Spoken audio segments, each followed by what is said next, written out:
Hello. I'm going to tell you this is going to be about foster care and getting our license and kind of venting in a way. So if you don't want to hear all that, you might want to turn it off now. It could be boring to some people. Okay, so we decided to no longer go through the fertility treatments or look for adoption agencies, and picked our foster to adopt agency back last May. Okay, so we started the classes right away because they just happened because they just happened to be starting a class. So we went ahead and started that class and got through with that. And all through the class, they're talking about, oh, we want to get y'all licensed before July. Okay, which was kind of stupid because that would have been really fast. And there were people in the class that got licensed right away, like an emergency license, because they already had placements coming in. I think they were family. So, I mean, it is possible, but whatever. I mean, they thought they could get people through the class and licensed in 2 months. But the classes were rushed through, and which I liked because I didn't like going to class every night and staying all night. So, whatever. But I just don't feel like we were properly prepared. Like, I learned more going over to a lady's house and shadowing her than I did in the classes. And reading I don't know what, reading papers and stuff on the internet and stuff. Anyway, so we went through the classes, and since then we've been having home visits and sending in paperwork, getting paperwork together. So let's see, that started, our first home visit was in late June, and that was like when it was seriously getting started, right? Late June. We went through the motions of getting paperwork in, getting our house ready. Well, the lady that we didn't hear from her for a while. We went on vacation, didn't push it. We were giving her time to review our stuff. Well, come to find out, she no longer worked at the agency. Okay, so we went with a gentleman who we wanted to be our caseworker anyway, because he seemed to be more with it, if that makes sense. He was more serious. She was more fun, but he was more serious. So we ended up getting him anyway, and we had to start giving paperwork again. Paperwork we already gave. No big deal. It was the summertime. I was hoping that we'd be licensed by September, because they kept saying, oh yes, you'll be licensed, whatever. Through this whole time, they knew what kind of placement we wanted. We were open to baby girls, infant baby girls. And if she had a sister who was under 2, that's perfectly fine. That's what I wanted. Okay. We even said, okay, we know this is going to be a hard place. Oh no, it might be hard, but it's doable. It's doable. Never gave us the impression that it wasn't. But because I was reading, on the internet and listening to radio programs, I knew that was like the Holy Grail. But I guess my heart was still not listening. No, my heart was listening to them because they were not saying anything else. So we go through and we have, I think, 3 more home visits, plus the fire inspection, the safety inspection, all this stuff. Okay. We're getting all that done. Our agency gets placed on hold because of something that happened with another office. Our agency's nationwide, like I'd said before, and an office in Austin, which placed a baby, and something happened. They got placed on hold throughout Texas because they had to investigate. That's no big deal. I understand that. Well, in the meantime, they're tightening down on paperwork. So we're sending more paperwork in. And they're on hold, so we know we're not going to get a placement. We're not rushing to get our license because, again, they're on hold. We're going through some more training, having more home visits.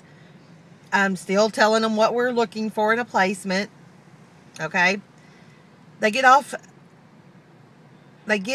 of placement hold last week. Oh, it's the end stretch. You know, we don't need much more from you. Then today, they send an email saying, we really need to talk about what you're open to fostering. We need you to consider boys and older kids, maybe, 5 years old. No. I sent an email back and said, we are set with our age group, and we definitely do not want school-age children or older children. Are we needed? I just put it out there. I said, are we needed? If he would have said no, fine. Okay, I'm getting to the point where it's like, fine. I want to do this with all my heart, don't get me wrong, but, I'm tired of playing their games. I mean, they lose paperwork. They ask for paperwork over and over again. We send it with a smile. No big deal. We didn't complain about their agency being on hold when people are saying, oh, you need to go to another agency. Jump ship, start anew. No, I believed in this agency, so I wanted to stay with them. But now now they're off the hold, and I'm starting to think maybe we do need to go somewhere else, because they're asking for paperwork we've already sent in again. Now they're wanting to know my husband's daughter, who is, I want to say 24 years old now. She lives in China. They want her contact information. Okay, she doesn't really talk to my husband for some reason. Ever since he got married to me, I'd never met the girl, but for some reason that made her mad. I did meet her eventually, and she seemed nice and pleasant, and they have been talking back and forth, but still, they don't spend time together. She is in her 20s. She lives in China. She's doing her own thing, but now they want her contact information, which is fine. There's no reason for them not to have it, but another thing to hold us up if they have to get in contact with her, because she doesn't return calls or emails right away. I mean, she's busy, and she doesn't really care what we're doing. I mean, point blank, she doesn't care. Which I'm all for. I want her to know if she's going to have a little sister. I'd like for her to be part of our life, but she lives in China. So, it's not so easy to be part of someone's life when they're living in China. Anyway, he emailed me back and explained that, it's going to be hard to get a placement, and it would be better if we opened it up to males and opened it up to the age of 5 and da-da-da-da-da-da-da. How come they couldn't tell us this back in May? The first time I spoke to them on the phone, they asked what we were looking for. I told them, okay, it's going to be hard, but it's doable. Now he's making it seem like it's impossible. And I know that it's all a sell to them, because they do get money for placing children. So I know it's all a sell from them, but how much is it him wanting to make the sale? And I know that sounds harsh, but that's what it is. They do get money for placing a child.